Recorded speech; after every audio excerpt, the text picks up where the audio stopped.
چونکہ یہ سورہ مبارکہ مکی ہے تو مکے کے کافروں سے کہا جا رہا ہے کہ جو تم غفلت میں پڑے ہوئے ہو نا، اور غفلت کی تاریکیوں میں جو گم ہو، تو تمہارا حساب بہت قریب ہے، حساب قریب ہے سب کا۔ دیکھیے قرآن مخاطبت تو اولین جو مخاطبین تھے ان سے بات ہو رہی ہے، لیکن پیغام قیامت تک کی انسانیت کے لیے۔ غفلت سے جو تم منہ پھیرے ہوئے ہو تو یہ اچھی بات نہیں ہے، کیونکہ تمہارا حساب اور تمہارے اعمال کا بدلہ بہت قریب ہے۔ اور جب تمہارے پاس کوئی تازہ نصیحت آتی ہے، یعنی کوئی آیت اترتی ہے یا کوئی سورہ مبارکہ کا نزول ہوتا ہے، تو تم اس پر توجہ نہیں دیتے، تم کھیل کود میں گم ہو جاتے ہو۔ یہ ہم لوگوں کے لیے بھی درس عبرت ہے، ہم بھی بہت غفلت کا شکار ہیں، بلکہ ڈر لگتا ہے کہ نعمتوں پر پتہ نہیں کب اور کتنی پکڑ ہو جائے۔ کتنی بڑی نعمت ہمیں نصیب ہوئی رمضان شریف کی شکل میں، 16 راتیں چلی گئی، 16ویں بھی آدھی چلی گئی، کچھ حصہ بچا ہوا ہے۔ مشکل کے گنتی کے 13-14 دن اب ہمارے پاس ہیں۔ اگر ہم غور کریں کہ ان 16 دنوں کے اندر یا 15 دن لینے 15 دنوں کے اندر ہم نے کیا کچھ کیا، تو پلٹ کر دیکھیں گے تو ایسا لگے کہ ہم نے کچھ نہیں کیا۔ اب غور کریں ہم سب، غفلت تو ہمارے یہاں بھی بہت غافل ہیں ہم، اور حساب کی تلوار سر پہ لٹک رہی ہے، اور حساب ہونا کہاں ہے، حساب لینا کس نے ہے؟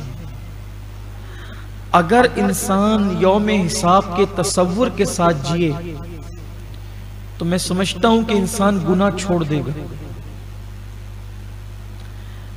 ہماری غفلت کی سب سے بڑی وجہ یہ ہے کہ ہمیں یوم حساب یاد نہیں ہے،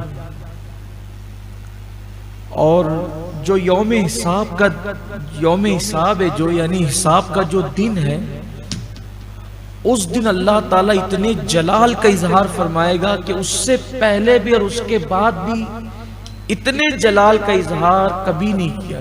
صفت قہاری اور صفت جباری کے ظہور کا دن ہوگا وہ۔ حضرات صحابہ کرام رضوان اللہ تعالی علیہ مجمعین نے پوچھا کہ یا رسول اللہ صلی اللہ تعالی علیہ وآلہ وسلم، جب حساب کا دن ہوگا، یوم حساب ہوگا، تو آقا یہ بتائیں کہ اللہ ہم سے کیا کیا پوچھے گا، کن کن چیزوں کے بارے میں اللہ تعالی ہم سے حساب لے گا؟ تو آقا کریم صلی اللہ علیہ وآلہ وسلم نے فرمایا، اگر تم نے کسی کی مٹی کو اجازت کے بغیر ہاتھ دھونے کے لیے استعمال کیا ہوگا، وہ کہ پہلے جب ہاتھ دھلتے تھے نا تو مٹی سے ہاتھ، صابن اس وقت نہیں تھا، جیسے بیت الخلاء سے نکلے تو مٹی ہاتھ میں لے لی، اسی سے ہاتھ دھل لیا، کھانا کھانے کے بعد مٹی ہاتھ میں لے لی، اسی سے ہاتھ دھل لیا۔ تو آقا کریم صلی اللہ علیہ وآلہ وسلم فرماتے ہیں کسی کی پڑی ہوئی مٹی سے اگر تم نے ہاتھ دھلا ہوگا، اچھا آپ اس کو گھر نہیں لے گئے، جیب میں نہیں رکھا، اٹھا کر کے وہیں اس کو ختم کر دیا نا، ملی ہاتھ میں، پھر دھل دیا، پھر واپس وہ وہیں چلی گئی، آپ لے کر نہیں گئے۔ دیکھیے اس کی نزاکت کو سمجھیں، کیا بات کہی جا رہی ہے، اس کی نزاکت کو سمجھنے کی ضرورت ہے۔ لے کے گئے تو مٹی کم ہوتی، جیب میں رکھ لیتے تو کم ہوتی، اٹھا کر کہیں اور لے جاتے تو کم ہوتی، وغیرہ وغیرہ، لیکن یہاں تو ہاتھ میں لیا، ملا، وہیں دھل دیا، وہیں وہ واپس چلی گئی، لیکن اس کی اجازت کے بغیر کیا، اس کے بارے میں بھی تم سے پوچھا جائے گا۔ اب یہاں اندازہ کریں کہ ان لوگوں کا کیا حال ہے جو قرضہ لیں تو لوٹائیں نہیں، کسی بیوپاری سے مال لیں اس کو ہڑپ کر جائیں، نہیں دینے کی حیثیت ہے تو کم سے کم آپ معافی مانگ لیں، اس کو معاف کرا لیں۔ ہو سکتا ہے ہر آدمی کی حیثیت نہیں ہوتی، آدمی کہیں کہیں مجبور بھی ہوتا ہے، معاف کروا لیں۔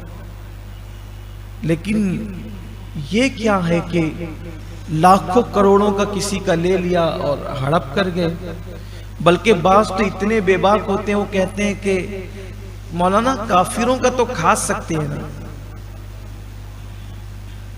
سید العالمین صلی اللہ علیہ وآلہ وسلم جب ہجرت کی رات نکل رہے تھے اتنی نازک شب تھی, چاروں طرف سے کفار مکہ گھیر کر کے کھڑے تھے چاروں طرف سے, اور مکے والوں کی امانت حضور علیہ السلام کے پاس تھی. اللہ کے حبیب علیہ السلام نے اپنے چچا زاد بھائی اور ہونے والے داماد مولائے کائنات شیر خدا علی مرتضیٰ کو اپنے بستر پہ لٹایا. فرمایا کہ ایک ہی مقصد تھا کہ تم صبح اٹھنا اور جس جس کی امانت ہے اس کو لوٹا دینا, اور پھر فلاں مقام پر آ کر ہم سے مل لینا. مکے کے کافر تو جان کے دشمن تھے, لیکن حضور علیہ السلام نے ان کی کوئی امانت ساتھ میں لے جانا پسند نہیں کیا. کس نے یہ مسئلہ بتا دیا کہ آپ کافروں کا کھا سکتے ہو, لوٹ کھا سکتے ہو؟ ہمارا مذہب لوٹ کھسوٹ کا مذہب نہیں ہے, ہمارے مذہب کی یہ تعلیم نہیں ہے. اور جن کو یوم حساب یاد تھا, جن کو یوم حساب یاد تھا, ان کی زندگی کتنی محتاط تھی. صرف ایک واقعہ اور پھر آگے بڑھتے ہیں.